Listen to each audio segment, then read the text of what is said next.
जय माता दी दोस्तों। आप सभी को पता है कि चैत्र नवरात्रि का पावन अवसर चल रहा है। ऐसे में माता रानी के सभी भक्त माता को प्रसन्न करने के लिए नाना प्रकार के साधनों में जुटे हुए हैं। यदि आपकी कोई विशेष मनोकामना है जो बहुत दिनों से पूरी नहीं हो पा रही है, तो इसके लिए आपके पास बहुत सुंदर अवसर है माता रानी को प्रसन्न करके उनसे अपनी मनोवांछित सिद्धियां प्राप्त करने के लिए।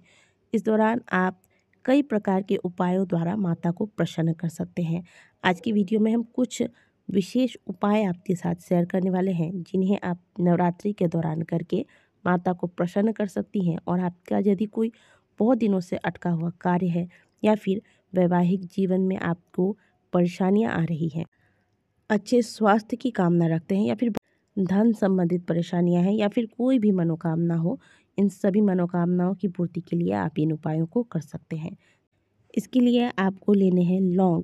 लौंग आप वही लीजिएगा जो पूर्ण हो। पूर्ण मतलब जो फूल होते हैं लौंग के, कई लौंग में वो फूल टूट के गिरे हुए रहते हैं, वो वाले लौंग आपको नहीं लेने हैं। पूरा लौंग आपको लेना है जिसमें जो फूल है वह भी पूर्ण हो, यानी कि आप जैसा स्क्रीन पर देख रहे हैं इस प्रकार का लौंग ले लें। अब लौंग लेने कितने हैं, आपकी जितनी उम्र है आप उतने लौंग लेंगे। मान लीजिए आप 32 साल के हैं तो आप 32 लौंग ले लें। यदि आप 50 साल के हैं तो आप 50 लौंग की माला बना लें, यानी कि जितनी उम्र उतने लौंग ले लें और फिर इसकी माला तैयार करें। अब आप सोचेंगे कि लौंग की माला कैसे तैयार होगी, तो आपको इसके लिए सुई का प्रयोग नहीं करना है। आप इसे बांध कर, गांठ बांध कर फिर लौंग की माला तैयार करेंगे, जैसे हम दुर्वा की माला तैयार करते हैं, ठीक उसी प्रकार से। अब इस माला को तैयार करने के लिए आपको लाल रंग का धागा नहीं लेना है। आमतौर पर लोग सोचते हैं कि नवरात्रि का त्यौहार है तो लाल रंग का प्रयोग करें।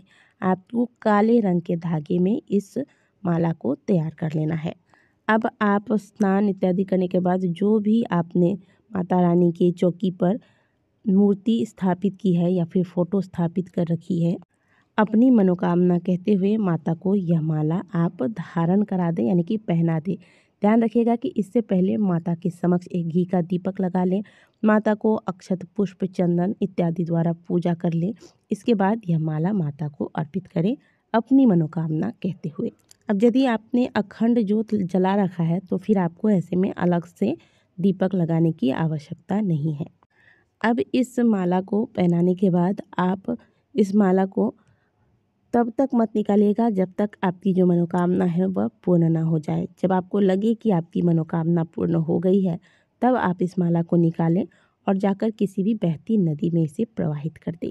तो ये एक कार्य कर लीजिएगा। इसके अलावा अब दूसरी उपाय के बारे में बात करते हैं। आजकल स्वास्थ्य संबंधी समस्याओं से सभी परेशान होते हैं, चाहे वह अमीर हो या गरीब हो, हर कोई बीमारियों से जूझ रहा है। तो ऐसे में आप कर लीजिएगा नवरात्रों के दौरान यह एक छोटा सा उपाय। इस उपाय के लिए आप एक सफ़ेद पुष्प ले लें। यह पुष्प अगर गुलहड़ के हों तो बहुत ही उत्तम, नहीं तो आप सफ़ेद गुलाब का भी प्रयोग कर सकते हैं। तो आप सफ़ेद पुष्प ले लें और इसे जो भी बीमार व्यक्ति है, जो घर में हमेशा बीमार रहता है या फिर बार बार बीमार पड़ते रहता है, या फिर आपको लगता है कि ऐसे व्यक्ति है कोई घर में जिसे बार बार नज़र दोष लगता है, तो उसके लिए भी आप यह उपाय कर सकते हैं। तो यह पुष्प ले लीजिएगा।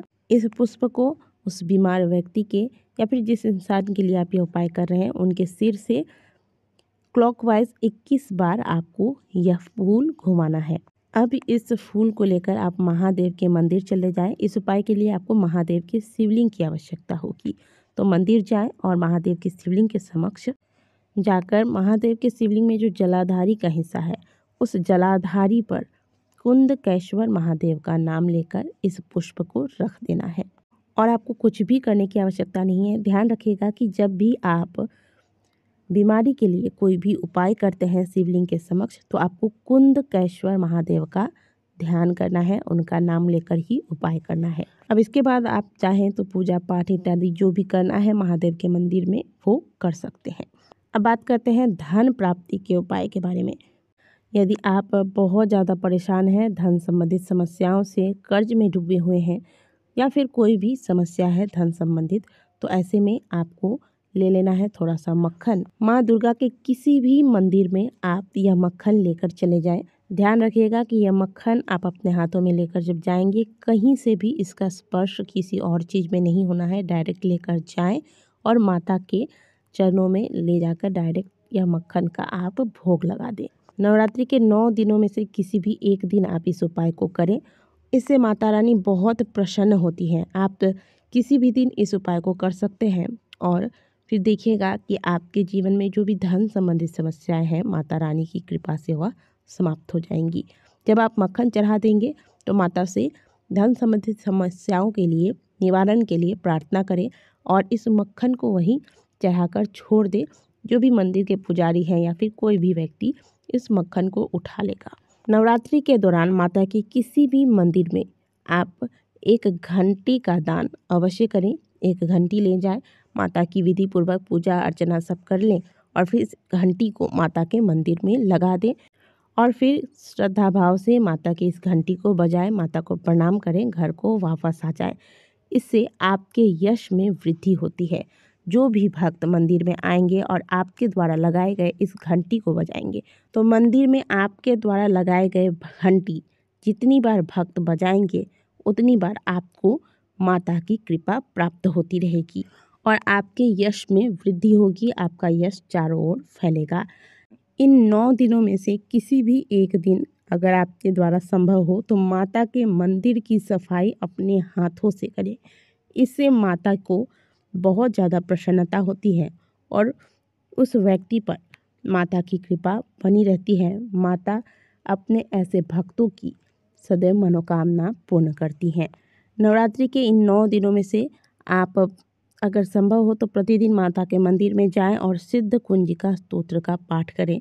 सिद्ध कुंजिका स्तोत्र में स्वयं भगवान भोलेनाथ ने कहा है कि इस पाठ को करने मात्र से मारण, मोहन, उच्चाटन आदि सभी क्रियाएं सिद्ध हो जाती हैं और भक्तों की ऐसी कोई मनोकामना नहीं जो पूर्ण न हो। पूरे दुर्गा सप्तशती के पाठ को करने से जो फल की प्राप्ति होती है वो फल मात्र एक बार सिद्ध कुंजिका स्तोत्र के पाठ को कर लेने से हो जाती है। और इस पाठ को करना बहुत ही सरल है, छोटा सा पाठ है और आप बहुत ही आसानी से इसका उच्चारण कर सकते हैं। ध्यानपूर्वक इस पाठ को कीजिएगा। ध्यान रखिएगा कि इस पाठ को करते वक्त आप अपने शरीर को मत हिलाइएगा। एकदम सीधे होकर बैठकर और फिर सर को ढक लीजिए। फिर श्रद्धापूर्वक इस पाठ को करें। नवरात्रि के इन 9 दिनों में से किसी भी एक दिन माता की किसी भी मंदिर में, आपके घर के, आपके शहर में जो भी प्रसिद्ध मंदिर है माता की, उनमें से किसी भी मंदिर में जाएं और वहां पर माता के ध्वजा को आप लगवाएं। इससे भी माता प्रसन्न होकर सभी मनोकामनाएं पूर्ण करती हैं। तो ये छोटे छोटे से उपाय हैं जिन्हें आप नवरात्रि के दौरान करके माता को प्रसन्न कर सकती हैं और इससे आपकी सभी मनोकामनाएं पूर्ण हो सकती हैं। आशा करते हैं कि दी गई जानकारी आपको अच्छी लगी होगी। वीडियो अच्छी लगी है तो वीडियो को लाइक कीजिएगा। कमेंट बॉक्स में जय माता दी अवश्य लिखिएगा। मिलते हैं आपसे अगले वीडियो में। तब तक के लिए ओम नमः शिवाय। जय माता दी।